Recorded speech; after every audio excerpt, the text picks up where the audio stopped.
అదరగొట్టే కారం రంగు రుచి ఆచి కారం పొడి.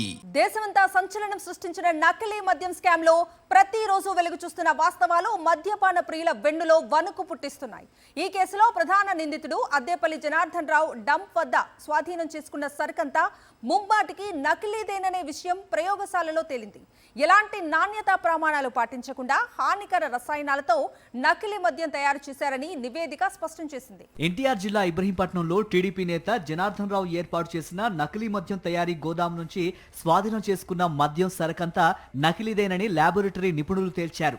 ఎక్సైజ్ అధికారులు గుంటూరులోని ప్రాంతీయ ప్రయోగశాలకు పంపిన మద్యం నమూనాలను అక్కడ నిపుణులు పలు పరీక్షలకు గురిచేశారు. మొత్తం 45 నమూనాలను సమగ్రంగా పరీక్షించారు. అన్ని పరీక్షల సారాంశం ఒకటే, దొరికిన సరుకంతా నకిలీ మద్యమేనని తేల్చారు. ఈ మేరకు నివేదిక ఎక్సైజ్ శాఖ ఉన్నతాధికారుల వద్దకు చేరింది. ఈ నేపథ్యంలో ఈ నివేదికలో పేర్కొన్న అంశాల తీవ్రతను తగ్గించేందుకు ప్రభుత్వ పెద్దలు అధికారులతో కలిసి మల్లగుల్లాలు పడుతున్నట్టు సమాచారం. నకిలీ మద్యం పలు వైన్ షాపులతో పాటు బెల్ట్ షాపులకు సరఫరా కావటం, కొన్ని బార్లలో కూడా విక్రయించారనే ప్రచారం జరుగుతున్న నేపథ్యంలో రాష్ట్ర వ్యాప్తంగా మద్యం ప్రియులు బెంబేలెత్తిపోతున్నారు. మున్ముందు ఎలాంటి అనారోగ్య సమస్యలు వస్తాయోనని ఆందోళన చెందుతున్నారు. ఒక అంచనా ప్రకారం ప్రతి 3 బాటిళ్లలో ఒకటి నకిలీ మద్యం సీసానేనని ఎక్సైజ్ అధికారుల పరిశీలనలో బయటపడినట్టు సమాచారం.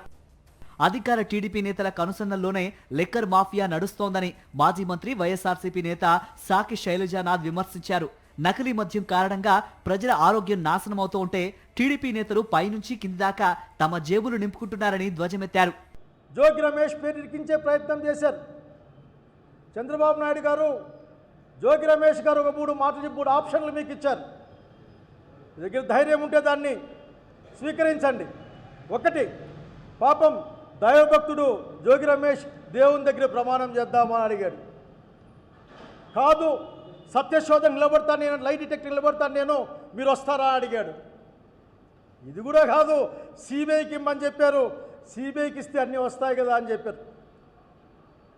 కానీ మీరు సిట్ వేశారు. మీ సిట్టు వేషాలు చూసి అసలు బోర్ కొడతా ఉంది. ఒక సిట్ ఆల్రెడీ పనిచేస్తూ ఉంది. ఈ రోజు కూడా ఒక్క రుజువు కూడా లేకుండా కేవలం కంప్లైంట్లపైనే సిట్ నడిపిస్తూ ఉన్నారు. ఈ సిట్లో మళ్ళీ మీ వాళ్ళనే కూర్చోబెడతారు. మీ వాళ్ళకి క్లీన్ చిట్ ఇచ్చే ప్రయత్నం చేస్తారు. నిజంగా అసమర్థ రాజకీయాలు అందామా, లేక అసమర్థ సిగ్గులేని రాజకీయాలు అందామా? పోలీసుల విచారణలో నకిలీ మద్యం నిందితులు అనేక సంచలన విషయాలను వెల్లడించినట్టు సమాచారం. ప్రభుత్వ అనుమతి ఉందని, తమను ఎవరూ ఏమీ చేయలేరని కూలీలకు చెప్పి వారిని మోసం చేసి వారితో టీడీపీ నేతలు నకిలీ మద్యం తయారు చేయించారని సమాచారం.